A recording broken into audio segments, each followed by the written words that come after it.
first glance, this guy looks like the rest of us. But he's different. He has X-ray vision. They say you only know a foreign language when you dream in that language. Well, I certainly dream in X-ray. As I walk down a store, like in a supermarket, I'm looking at the products on the shelf and I see those in X-ray. Nick Veasey has used his X-ray vision to create more than 4,000 works of art. He's revealed the innards of everything from insects to flowers to a Boeing 777. But there are always some hidden secrets, some hidden beauties that surprise me, and I love that about X-ray. The fact that it reveals the hidden things within, the things you can't see with the human eye. In the past, I've X-rayed a bus, I've X-rayed a plane. The scale of that is daunting and exciting to me. He's an artist with drive, and right now he's driving his latest project, the Mini. The Victoria and Albert Museum commissioned him to do some X-ray art for their collection, and the Mini fit the bill. They're cheap, they're British, easy to get hold of, and I know it's going to make a fantastic image because they're simplified. Simplified, but not entirely simple. The major complication with the Mini is the fact that it's a three-dimensional object and we have got a two-dimensional process. Because if you were to X-ray the Mini all in one go, which is technically possible, it would actually be very, very confused. I try to break everything down, X-ray it piece by piece, get everything as beautiful as it possibly can be, and then build it back together. Nick will produce more than 500 images of every component. The X-rays are produced in his very own X-ray facility. I quite like the look of it. It's like a black box, simple building that hides my pleasures. A deceptively simple building. This is actually a radiation bunker. The walls are high-density concrete layered 7 blocks thick. The door that separates the X-ray room from the preparation area is made of steel and lead. It weighs a ton.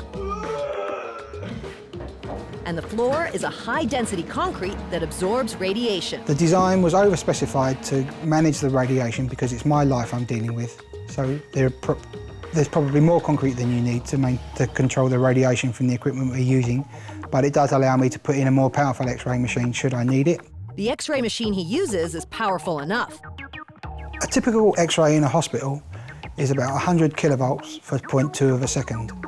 My machine goes up to 200 kilovolts, so it's only twice as powerful as the hospital machine, but what the fundamental difference is the amount of time for which I'm emitting the X-rays. And it's not like filming a rib bone. Different components in the car require different exposures. So on our Mini, when we are X-raying the exhaust, I expose for 120 kilovolts for 5 minutes. When I come to X-ray the engine block, which will be solid steel, I'll probably have to expose for something around about 200 kilovolts for 8 minutes. The more thick and heavy the object, the more radiation you need. These are the Mini exhaust X-rays. Every image is to scale.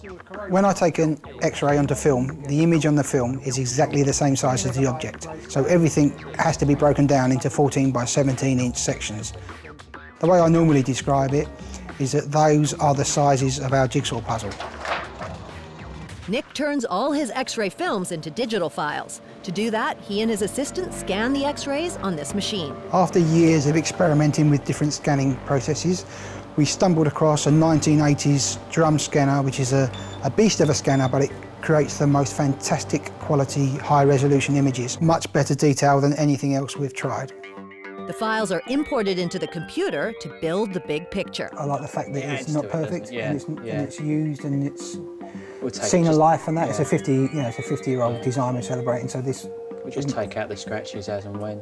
I really like the feedback that I get from people around the world who applaud me for what I'm doing because it opens up everyday objects to be appreciated for the design and ingenuity that goes into them. And with his own ingenuity, Nick is stripping back the layers of the Mini to maximum effect.